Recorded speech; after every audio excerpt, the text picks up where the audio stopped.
Hello, everybody, and welcome to episode 6 of the James Miller Coaches Show, presented by Sidelines in Canton. My name is Lorenzo Robinson, the host of your show, and we're starting things off with the namesake of our show, Coach James Miller. How you doing today, sir? I'm awesome. How are you? I'm great. A little bit better after getting a victory this week, I'm sure. Always better. So your offense, once again, firing on all cylinders to start the game. How important was it for the offense to start fast, especially coming off of a loss from last week's game? Always important to start fast. I thought we were super physical in the first half. I thought we ran the ball really well. Ethan Rice got us started early with an explosive play, 53-yard run. We had practiced that almost for 2 weeks. I thought we had a really good game plan. Coach Hennis did a great job putting it together, and I thought the kids worked on it for 2 weeks with the bye week. And we came out and we executed at a pretty high level. Wish we could have finished better, but I was extremely happy with the physicality we played with, the intensity they played with. I thought from our receivers blocking on the perimeter, catching the ball, making plays, to our running backs blocking and running the football up front offensively. I thought it was one of the more physical games we've ever played. And then our quarterback going out and executing what we asked him to do. Absolutely. So we'll have our chance to talk about your offensive performance, but I had the pleasure of watching you guys practice last Tuesday, and probably what was most striking to me was the level of passion you had towards the defense and the way that you were really getting after them, really challenging them, like really telling them, are you going to step up? Are you going to show how talented you are? You really challenged them last week. How do you gauge their performance after you challenged them in practice this past week? I still think we have a level we got to get to from an effort standpoint. I still don't think we're where we need to be. I think all the little stuff got better and improved. I think our coaches did a really good job. I challenged the coaches as much as I challenged the players on Monday and Tuesday. I think Coach Alexander, our D-line coach, really responded in a great way. I really demanded that he play more guys, and he did. I think we played almost 12 guys up front, and really in a rotation of 8 to 9. And we got a lot of bodies in there, a lot of guys, took reps away from our better players so they could play better in the reps that they did get. So that was exciting to see. We played a lot of linebackers, again, put them on kind of a rotation to kind of get some other guys some opportunities and see how they ran with it. And I feel like they stepped up. Really, we gave up one touchdown in the first half. The other one was a pick six. So I felt good about what we did. And really, the one touchdown shouldn't have been a touchdown. It was a miscommunication on the back end. We got a little confused when they motioned and put one of our DBs in a bad spot. And I think it's something that, we continue to work on. I know Coach Gardner harps on that a lot, is communication on the back end, making sure we're right in coverage. And it's something that we will continue to progress and fix. But our effort still, I think, can take another notch. And some of the mistakes that we're making from an alignment assignment technique standpoint can be made up for if our effort improves and gets to where I think it needs to be. So we're still really working on that at a very high level. I mean, we worked on it 20 minutes ago. We just got done with practice about 20 minutes ago, and it was still super intense. So, we're going to keep pressing it and keep pressing their buttons and try to find everybody's breaking point. And can you be broken, and what is that breaking point, and try to get them past it. Absolutely. And speaking of kind of that aspect of getting after those guys and challenging them, I thought your defensive line really stepped up to the challenge. You had Nolan Marshall and Darius Jordan come up with sacks, Emmanuel Light and Damian Deloney providing consistent pressure. What does it do for your defense to be able to have that type of consistent presence when it comes to pass rush and really making it tough on the other side's offensive line? Yeah, I think we've talked about it before. When we've been really good at Reinhardt, we've been good up front. And I think like I just said, we playing more people gives us the opportunity for our best players to play better when they're in the game. And I think that showed up. You know, Dan Quavius Cummings was a freshman that came in and played some really valuable minutes. He played 28 snaps, did a really good job, started for us. Emmanuel is a guy that played multiple positions. He played strong side in, weak side in. He played 3 technique. He played the 0 in some pass rush stuff. So he's a very versatile player that you can move around and play in different spots. Darius Jordan's a freshman that can really get after the quarterback when he understands what we're doing and how we're doing it, and playing at a high level. And then Nolan is a kid that I think has a lot more in the tank. I think he could be as good as he wants to be when he can really lock in and focus on what we're asking him to do. He's super talented. He's super smart, a great kid. He's just got to put it all together and trust what we're telling him. And I think I think, like I said, I think he could be an All-American if he really wanted to. It's about trusting what we're saying, trusting what we're telling him, and then performing on the field to his capability.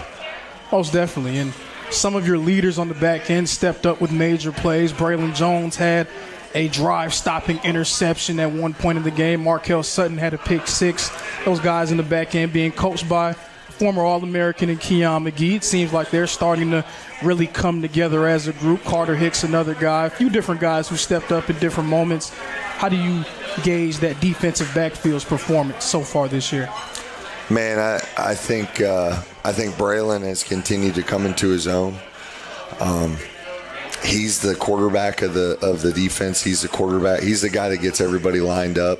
He's the guy that sets the front. He's the guy that makes sure we're all on the same page, coverage aspects. Made a phenomenal play in the back of the end zone to stop a drive. Just a really good job of high pointing the football, making a big-time play. Markel Sutton, I think, continues to progress, and I think the game really slowing down for him. But the other thing, too, is we got a freshman in there named Jamari Benjamin who played, I think, 30 snaps. And, again, that's 10, 15, 20 less snaps Markel has to play, where he can play at 100% at full speed and take some stuff off his plate. And those guys have bought into it. Markel's bought into it. He's bought into whatever we have to do to be successful. So I've been super proud of him. And I was really happy with the way he responded, the way he performed on Saturday. And I think it's going to continue. I think, again, it's about getting his leg back in shape, getting his leg back 100% all the way. And then Brighton Peters, Carter Hicks, and Kish Wright, they all can cover. So it's just continuing to make sure we're all on the same page with Braylon, getting those guys as technically sound as possible, knowing where they want to keep their leverage, and then getting them to have great effort to the football. Jamari's a guy that against Lindsey Wilson had a really bad effort play, and I think he really improved that this game. I think he may have had 1 or 2 loafs, that's what you're looking for, is whatever you did last game, let's try to cut it in half and improve in that aspect, and I thought he did that. Definitely, and it was another dominant game for you running the football. I believe you had 287 yards rushing on around 40 attempts. Is that sort of the way that you want to play, impose your will up front on both sides of the football? Is that sort of how you want to try to approach games like these, especially going into conference play? I mean, you know me, man. I'm an old O-lineman, so every O-lineman I know hates pass blocking. If you don't, then you're probably pretty soft. But I want to run the football. I want to be physical. I do. I want to impose our will. There's nothing better to me than moving a guy against his will. And we want to do that every snap, whether it's run or pass. I thought we did that Saturday. I thought our 2 tackles played as physical games as we've played in a long time. Zach and Jaden Calhoun really were physical.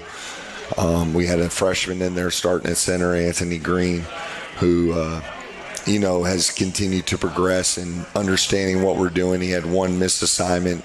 We just hadn't run a fastball play in a while, and probably should have ran it another time in practice to make sure he understood it. So that's on me and him. But yeah, they're really playing physical. There's still some things we can get cleaned up. We're not pulling tight enough and things of that nature. But we always want to impose our will. We always want to establish a run. I think that's what we've been known for the 12 years I've been here, and it's what we're going to continue to be known for. I think it gets Taylor in a rhythm, whether it's him throwing the football or him running the football. I think it helps him when he gets in there and gets hit a little bit. I think he plays better, to be honest with you. So, yeah, I always want to be physical. And then our running backs, I mean, you saw those two guys. I think Ja in the last 2 games has 223 yards on 20 carries. So he's playing at a super high level right now. Jamarion's playing really good football. The guy that really kind of stepped up for us Saturday was Harlem Diamond. He's a guy, we got him out of Cedartown. He's a 4A state player of the year. And he's physical. He'll play fullback. He'll play running back. He can catch the ball out of the backfield. He's super talented, and he's going to be the next line of really good running backs for us. He already is right now. He's just accepting a role of playing fullback. He's sacrificing for the team. He's paying the price. He's PTPing it, whatever you want to say. But he's sacrificing for what's best for the team right now and doing a phenomenal job with it. Exactly. And, I mean, I want to shine more of a light on what Harlem Diamond's able to do.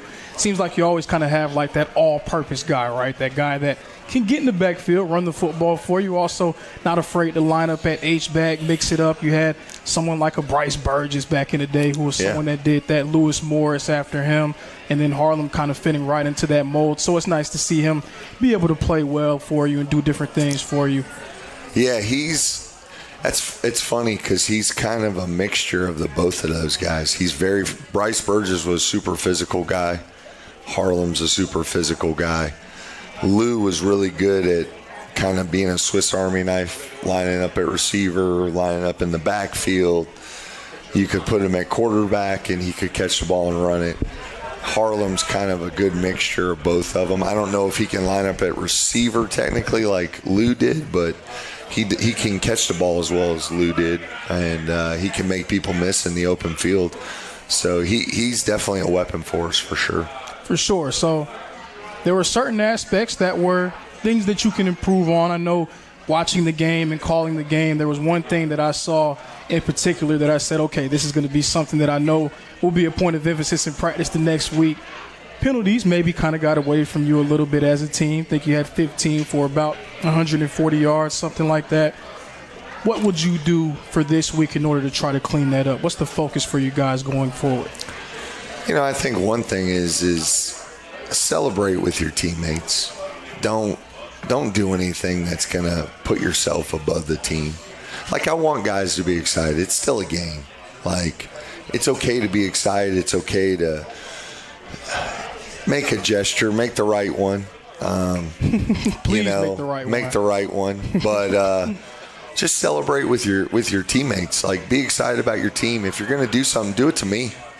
Do it to our sideline. Don't do it towards theirs. Don't ever, have enough, be humble and have enough pride about you to do it towards us and not do it towards the opponent. Don't try to, make anybody look bad. So that's one thing we stress to our guys. I know Brandon Payton had one. The one with Taylor and Justin Pinckney, like, the guy grabbed Taylor's face mask. I want my offensive line to go over there and get that guy's tail off him. Like, I don't want somebody to be able to grab our kid's face mask. So I'm okay with that one. Like, there are good and bad penalties, and that one I'm okay with. And that's why I got one, because I was super pissed because, I watch SEC football. They're always breaking things up. Like, we don't have to throw a flag every time a little skirmish breaks out. It's football. So, but it is what it is. We're going to harp on that this week. We're going to make sure we're not making improper gestures, and we're continuing to celebrate with our teammates. Sometimes 15-yard penalties, like, I'd almost rather have a 15-yard penalty where we're playing hard and playing aggressive than have a false start or a guy is aligned in the backfield or he jumps off sides. Like, at least we're being aggressive and we're playing hard. So sometimes you can deal with that stuff. It's more of the gesture things that get me kind of pissed off. So, but we'll get them cleaned up. I know Coach Ennis already talked to Taylor because he almost got one too. And then Keon will get Brandon Payton right for sure. So we'll get it cleaned up. For sure. And you kind of touched on it a little bit. Really strong start for your offense, 34 points in that first half. And then it really sort of slowed down a little bit in the second half. And, from just my seat, it looked like the energy maybe dwindled a little bit. Guys kind of maybe got a little comfortable with where they were. What do you think went into the second half sort of being a little bit less explosive for you than the first? I don't know if our energy dwindled because I thought we were still blocking good. I know we had a couple misreads, some things that we could have done differently to be able to put more points on the board. And then, we were in a position where I really didn't want to go for it on 4th and 7. And Alex is playing at a super high level, and I think he's a really talented kicker. And when you can get points, let's get them. I'm not super excited that we only scored 6. Like, it does get super frustrating because I know we're better than that. And it's frustrating to me that we need to do a better job of putting a whole game together. Again, I think we moved the ball well. I think we got it. We continue to block them good and execute well at times. It's just finishing drives once we get down there and making sure that we're locked in on what the signal is, what the play is, and what we need to do to execute the play. And I don't think we did that as high of a level in the second half as we did the first half. So, yes, that was super disappointing. And then we didn't execute on third down. I don't think we converted a third down in the second half. So 3 for 10 for the game. Yeah, 3 for 10, and I think all 3 came in the first. So, and both fourth downs came in the first. So that was disappointing. So that's something that we'll focus on like we do every week and continue to push our kids to get better. It just goes back to attention to details when you're tired, making sure you see the whole signal, making sure you see everything that's entailed in the play. What did we work on in practice? And then going out and executing it. For sure. And this is another example of, I think, you kind of peeking over in my notes a little bit. No, I'm not. Alex Hansen having a phenomenal year for you kicking the football. Just, you touched on it a little bit, but just real quick, what does it mean to be able to have a guy, a weapon like that you can trust pretty much from any part of the field and realize that he can get you something out of a drive? I mean, he's, like you said, he's a weapon. He can make a 40-plus yard field goal. He can boom a punt. He can pin a guy deep in the end zone on punt. I think he had 3 kickoffs for touchbacks, and if they weren't a touchback, the guy was catching it at the 1 on inside the left hash. Outside the left hash. So he's playing at a super high level. He's a great kid, Peachtree Ridge High School. I can't say enough good things about him. I hope he continues to do it. But he's doing it because he's practicing his tail off. He really works hard at it every single day. We played 2 snappers, Preston and Braxton, who have really created a super good friendship, which I think is important for that position. You got to trust your snapper. You got to trust what he's doing. And I think they've been awesome. He's been awesome. And I'm not scared to use him. I think in my opinion, he's an all-conference, maybe an all-American type player. Like he's really playing good football right now. I need him to stay locked in though, and keep doing whatever he's doing. I don't mess with him. That's all Cameron Cagle. I stay as far away from the kicker as possible. I usually don't like him, but he's the best one I've ever been around, just because he keeps his mouth shut. He never talks. He does his job. So it's been awesome. Yeah, I've enjoyed it. Even though I don't talk to him. So. Hey, sometimes that's best, right? Yeah, you wanna absolutely. Give them a chance to get into their rhythm. I'll tell you this about him. He can eat. On the road, nobody will eat more than Alex Hansen. Guarantee Really? you. Oh, he'll go to Golden Corral. He will put 4 plates away. More than your lineman. Yes. I will challenge any lineman we got to eat with him, and he will. We went to a all-you-can-eat Chinese buffet when we went to Florida, and he dominated it. He got All-American that day for that meal. He was on point. Definitely. Coach Miller said it, not me, Alex. So, Yeah.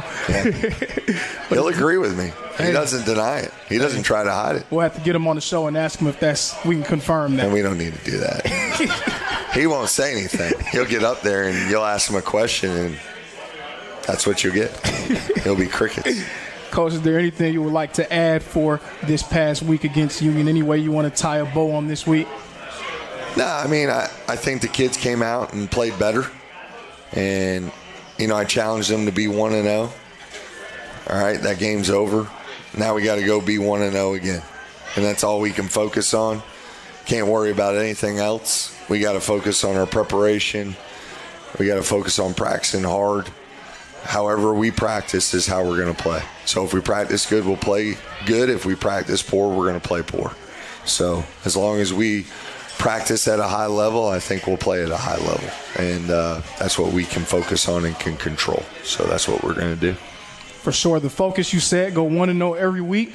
We'll see who that opponent will be for next week after this break. This is the James Miller Coaches Show.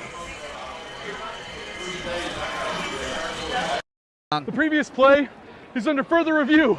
I'm not sure what he could review, but okay.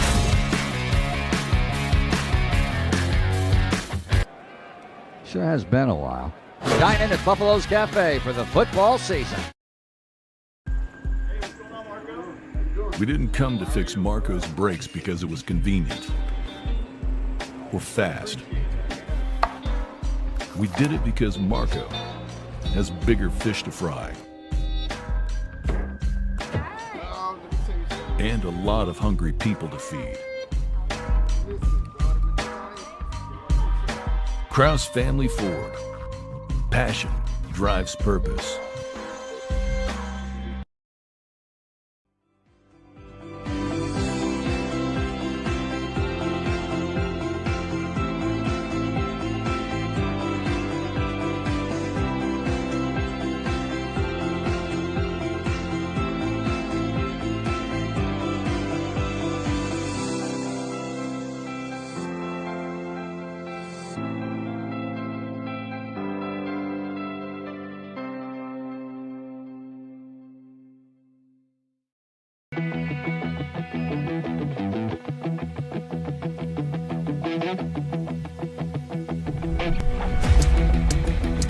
Sidelines Grill is a family-type establishment. It is a sports bar.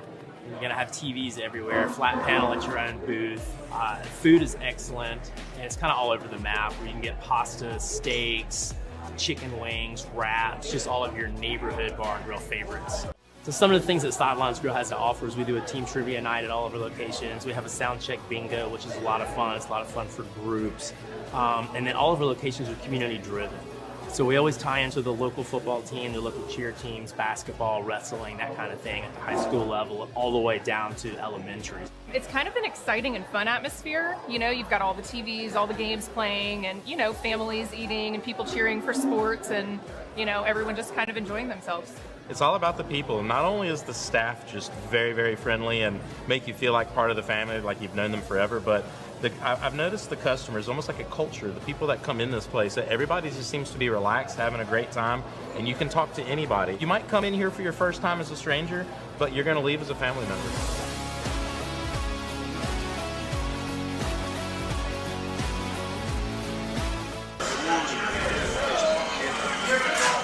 Welcome back to episode 6 of the James Miller Culture Show, presented by Sidelines in Canton.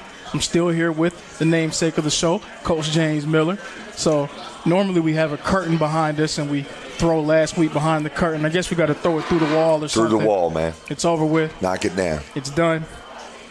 New challenge. Next game, second game in AAC play, going up against the Kentucky Christian Knights. Give me a little bit about them. Can you preview that matchup for me? Yeah, I think they're playing good football. They're 2-2. Have played a Division I opponent pretty tough, 48-25, Morehead State.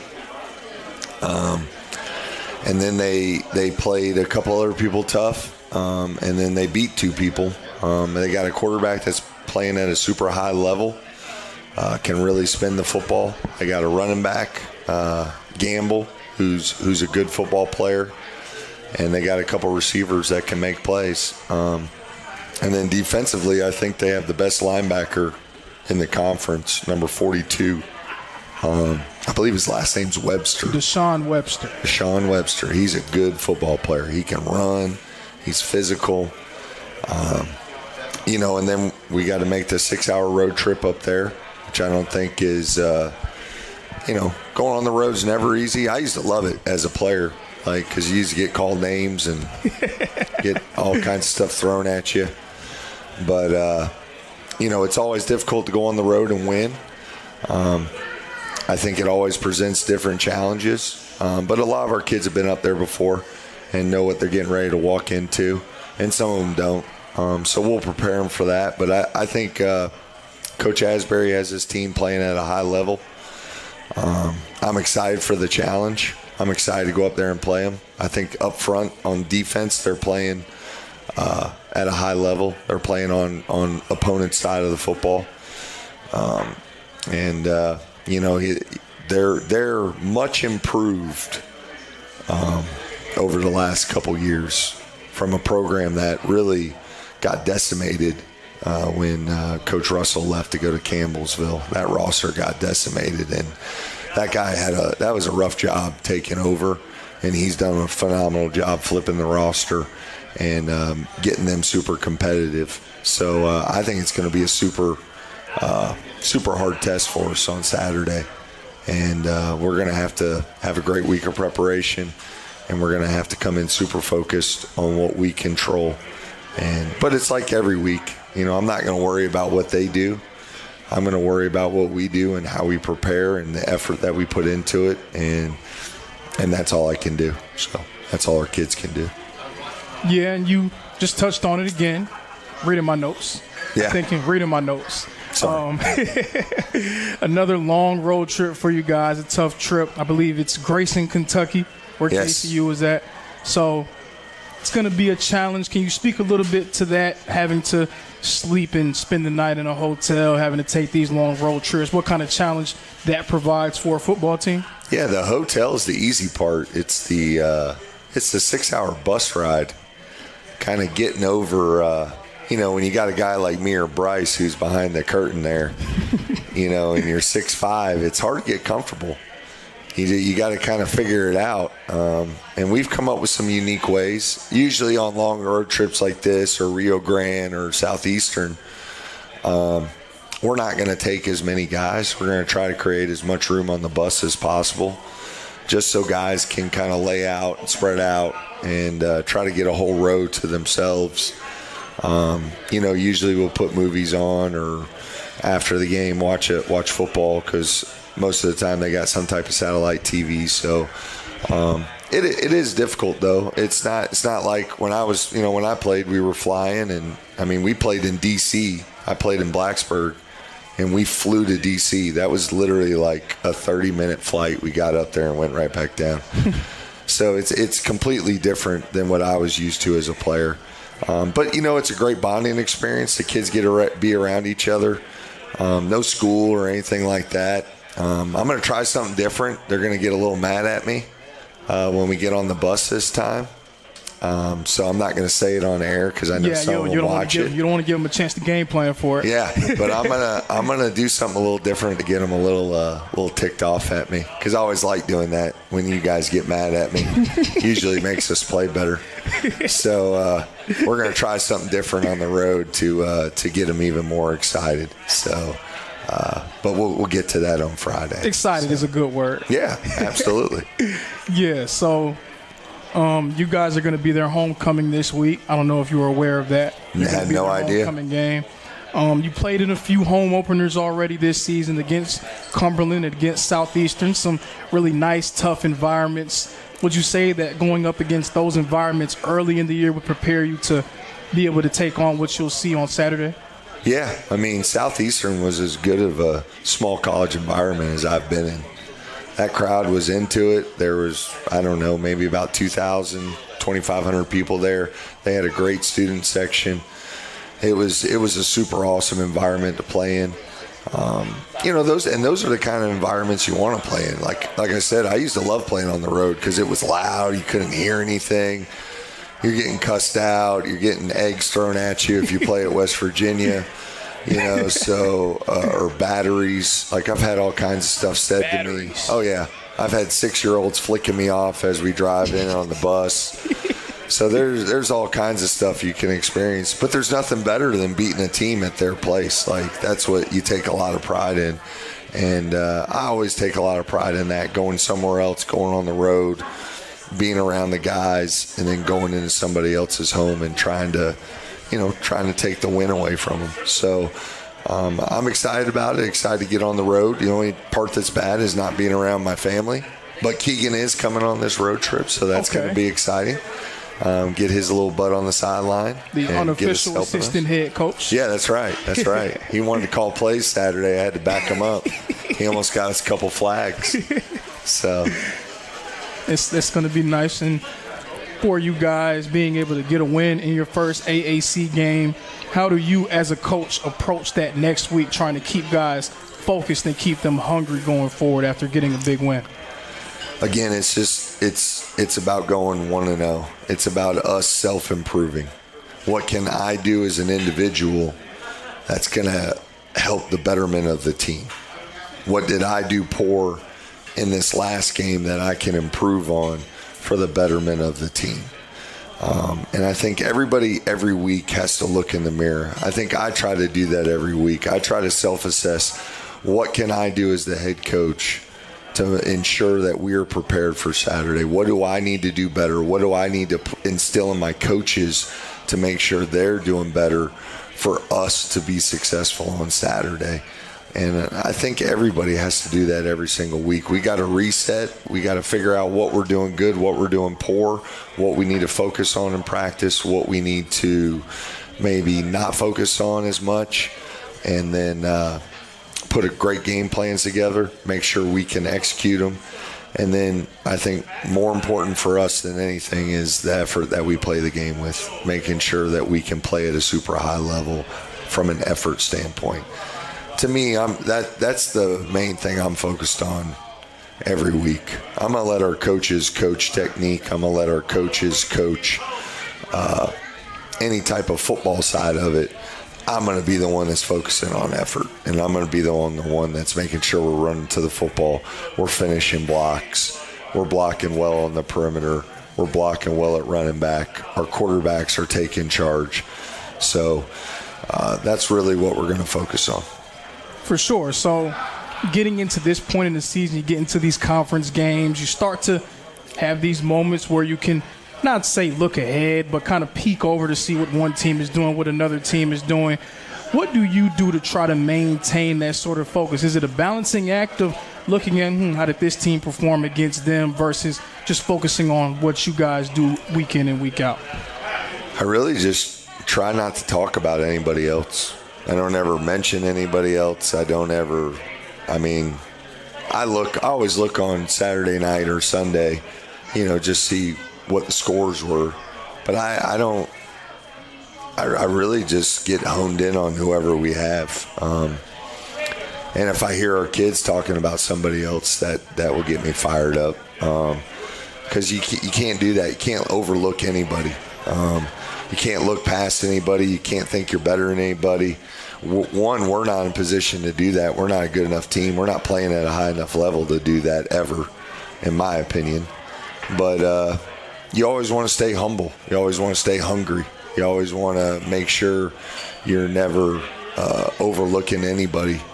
So we're going to do everything we can to focus on this moment, this day. We won Monday. Now let's go win Tuesday. Then let's win Wednesday, Thursday, Friday, Saturday, hopefully we can have the opportunity to win. For sure. So you've had some guys step up, some young guys. You had Ty Jones against Lindsey Wilson, also Anthony Green. You've talked about Jamari Major, Jamari Benjamin. You've talked about some different younger players. Darius Jordan stepped up for a few weeks. Who's another guy that you maybe are looking to provide you some sort of boost going into KCU? I think Danquavius Cummings is a guy that still has to continue to improve. Chris Reed and Cooper Negron are two young linebackers that are going to play a lot of football for us in either now or in the future. And they're getting a lot of mental reps and some physical reps right now. Braddock Vohan was a guy that we had to throw in there at the end of Union because Ben kind of got a little stinger in his neck. And he stepped up and did an admirable job, if that's the right word, I think. But can confirm. Yeah. And so he needs to continue to be ready. Daniel Davis is a young kid at left tackle that needs to continue to be ready. I remind those guys every week, you're one play from playing a lot of snaps. You're one play from playing every snap. And if you don't practice like you're the starter, then you're not going to be prepared when you have to start.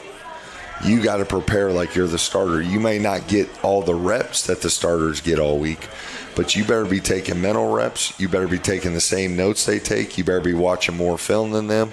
You better be doing everything you can, because when your moment comes, if you don't step up and you're ready, now we've lost confidence in you. Or you're going to step up, you're going to perform at a super high level, and we're going to have more confidence in you to throw you in there.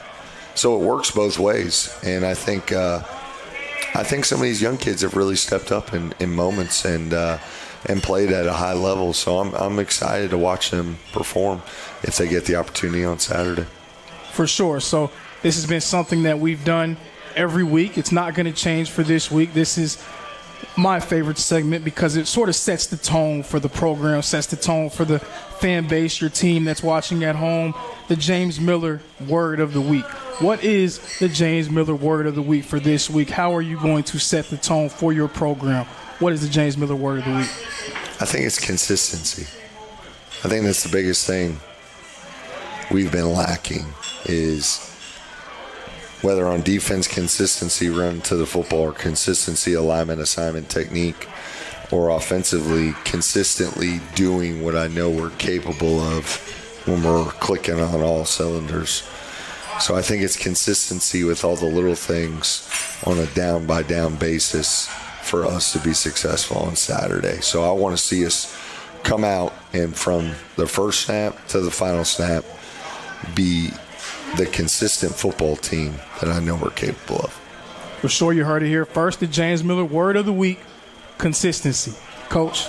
Appreciate it, man. Thank you for joining me. Absolutely. Always a pleasure. And you get look, Coach Gardner's about to come up here. Don't scare him. Okay? He's not used to this stuff. Big Barry's watching. So good luck. Thank you so much, Coach. That is the namesake of the James Miller Culture Show, Coach James Miller. And now we'll get a chance to speak to, we normally get the players of the week to come up, but this week we're going to do something different. We're going to have a chance to talk to our defensive coordinator, Coach Barry Gardner. Coach, how you doing today, sir? And give you a chance to get yourself together. What's up, Lonzo? How you doing, man? Good. Absolutely, absolutely. Coach, I just want to give you a chance. People don't normally get a chance to see you speak and have these moments. Speak a little bit about your journey coming into RU. Speak a little bit about your time before and your time and your journey leading up to Reinhardt University. I'm from Bonifay, Florida, Holmes County High School. Played a little football at Delta State. Mainly practice, but played a little bit, special teams. But had a great time there. Very blessed. Been around some great coaches. Learned a lot of football. Coach Rhodes, Coach Roberts, great coaches. They kind of put me this way to be a coach. Then I transitioned into coaching. 13 years of high school, Florida. DC head coach. 3 in Alabama and 1 in Georgia. Then met Coach Miller at Clark Atlanta University right down the road. Loved it. Loved being at Clark Atlanta, except for the money. but it was very fun, and then it's an honor to be here. Yes, sir. Yes, sir. So last year was your first year at Reinhardt. You were the linebackers coach, and you were somebody who a lot of guys came to and looked to for a lot of advice on certain things. This is your first year as the defensive coordinator, really taking on that role. How has that transition been for you this season? We've had some ups and downs. Early on in the season, probably too complicated defense. Had to scale back a little bit. But the biggest thing is details. I'm a detailed person, and we did not do a great job early on. But now the good news is adversity is always good early in the season. You want to be able to always have adversity early on, so you're used to it. It's going to happen. It's like life. Football is a lot like life. You're always going to have adversity sometime. First game, last game, sometimes it's going to happen. So it's good to have it now. We've fought through some injuries and come a long way in a short period of time. But the biggest thing is just details. All the time, every day, getting better at details. For sure. So being that it is your first year as a defensive coordinator, a lot of fans and a lot of players are still getting used to seeing your style of defense. If you could give a mission statement for what to expect from a Coach Barry Gardner-led defense, what would that mission statement be? Well, our mission statement is everything. That's you can apply that to basically life, but fundamentally sound with toughness, okay? And the biggest thing is attack always. And that's football, school, weights, that's everything. Work, whatever it is, you attack it. And you always want to be fundamentally sound in what you're doing, whether that be eye discipline, footwork, being on time, doing the right thing, just being a good person. But the biggest thing is fundamentally sound, always doing an attacking way. Yes, sir. So you spoke a little bit about going up against some potent offensive attacks, facing some adversity early on. You went against a team in Southeastern who runs the football very well. They have a few different guys that they can throw at you. You went against an offense in Lindsey Wilson who is sort of balanced with a good running back and some nice wideouts. Do those challenges early in the year prepare you for how the game becomes later in the season? Oh, absolutely, because you're going to see good teams get the playoffs. They're going to throw it and run it no matter who you play because they're in the playoffs. So it's always good to see people like that early on because you got to be balanced and you got to make them one-dimensional. So seeing Southeastern, they got a fast running back and a quarterback. Lindsey Wilson is very balanced. They're good on all phases. And, it's fun when you play teams like that, but it makes you better. You're either going to get with the plan or you're in trouble. And put up or shut up. That's right. And we've really not put a whole game together yet. Last week was our best game total, that in the Cumberlands. But if we could just get clicking all the time and not have one quarter here, one quarter there, the whole game be locked in, it'd be awesome. For sure, for sure. So I'm going to end you with this. This is something that I usually do with Coach Miller, but since I'm getting a chance to talk to the signal callers for defense and offense, I wanted to ask you guys, who's somebody on your side of the football that you're going to challenge to step up for you this week and moving forward? Well, I think two groups, really. Our cornerbacks, they're very quick. And they're not necessarily fast, but they are very quick. We have to have very good footwork this week and eye discipline. That's going to be the key this week. We can't get out leverage. They do a good job of stacking the DBs. So we have to keep good leverage and have eye discipline. And then obviously our DNs. Our DNs are our strength. And I feel like our DNs present a challenge to them. And it'll be interesting how they block us. But we gotta go. I think we have a good chance to get some pressure on the quarterback. The quarterback is good. The coach has done a great job over there. They're very good at going vertical and horizontal with the ball. It stretches your defense a little bit, which is awesome because that's what you want. You want the opportunity to go against good players and good coaches, and they have both. Absolutely. Coach, thank you for joining me, man. Yes, sir. Good to talk to you. Absolutely a pleasure. That is the defensive coordinator, Coach Barry Gardner, getting an opportunity to speak a little bit about his defense and the way that his style has been. And he spoke a little bit about it. You feel like you go through these moments of adversity and early on going up against some really nice offenses. Really seems like they're starting to rally behind and really understand the messaging. So it's nice to be able to speak to him. And now we're going to get an opportunity to talk to the guy running the show on offense, getting a chance to speak with the offensive coordinator of the Reinhardt football team. Scoot in a little bit for me so they can see your beautiful face, Coach Tyler Hennis. Yes, sir. How you doing, sir? Good, Zoe. Absolutely, absolutely. So this is now your third season as the offensive coordinator for the Reinhardt football program. Would you say that there becomes a level of comfortability knowing where you are and kind of having an understanding of the group that you have? Yeah, I think over the 3 years I've been here, I got more comfortability with the coaches I work with, knowing the players I've been around. Like my first year, they're all brand new, but now you're working with guys that I've been with for 3 years, from Taylor to Jordan Gant to Jock Colbert, like Zach Lyle. They've all been here with me for 3 years, so I have a better understanding what they can do, what they can handle, how to coach them, how to motivate them. And then even having a better comfortability about who we're playing. I know the competition that we see week in and week out. So all those things are beneficial, I think. Absolutely. So I want you to speak a little bit about your journey, what led you to becoming the offensive coordinator now here at Reinhardt. Well, it's been kind of full circle. A guy named Chet Poblish was my quarterback's coach at Emporia State a long time ago. He got me into coaching, and then he was actually the offensive coordinator here before me and kind of helped me navigate my journey from Kansas all the way down to Georgia to take this job at Reinhardt. But I've been coaching for 18 years from a lot of different states, a lot of different levels. Love coaching, had a great experience as a player, and so that's how it's kind of gotten me here. For sure. So offensively, you do have a lot of different guys that can do different things for you.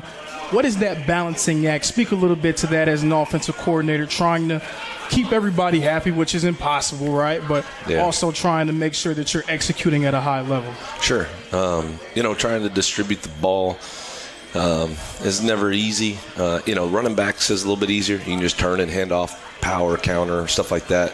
But when it comes to the receivers and stuff like that, there's ways for us to kind of manipulate to get them the ball, but we're a big take what the defense gives us type of an offense. So meaning if the apex defender is too tight, we're going to throw the bubble. If he's too wide, we're going to hand it off. If the defensive end takes the dive, the quarterback's going to pull it. So sometimes it's not as easy as, hey, just get the ball, your best player. It's, well, what's the defense going to give us? Because I'm not big about 2 over 1. Let's just throw it to the X because he's our best player. I want to throw it to where we have leverage, numbers, angles, things like that. So, but there's ways. We try to find ways based on watching film on how we can get our better players the football. Now, we've got a lot of them, so most of them are on the field. So whatever the defense is going to give us, we're probably going to get the ball to one of our playmakers. For sure. So being that now you're 5 games into the season, you've had a chance to get a gauge on what your team does well, maybe what your team doesn't do well.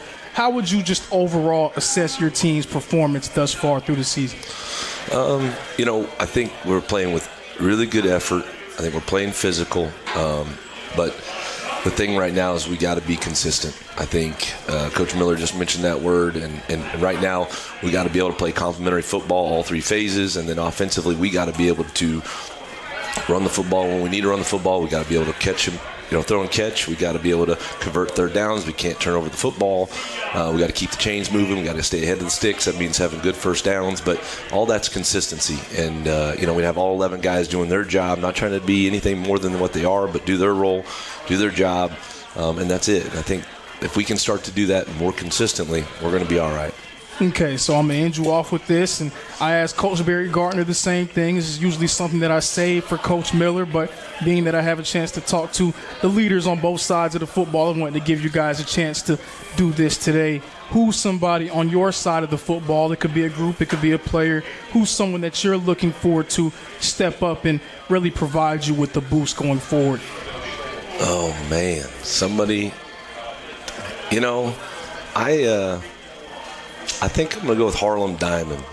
I think there's obvious choices, but that he started off with some injuries, and he's overcame them, and he does a lot of different things for us. And maybe it's not touchdowns or receptions or carries, but he's going to continue to build a role on this football on the offensive side of the ball that is going to make an impact. And it might not be something you guys see in the stat sheets. It's going to be something that you see him block a guy down the field. You might see a second effort thing. You might see him on KOR. You might see him take the ball. It might be him catching a screen pass. But he's a very versatile player. He's a very tough kid. And I think he's a great teammate. And that's what that's what we're built for here at Reinhardt. Absolutely, Coach. Thank you, Zoe. Thank you for joining me. That's Coach Tyler Hennis, the offensive coordinator. I'm Lorenzo Robinson, and this has been episode 6 of the James Miller Culture Show. Thank you all, and we will see you all next time.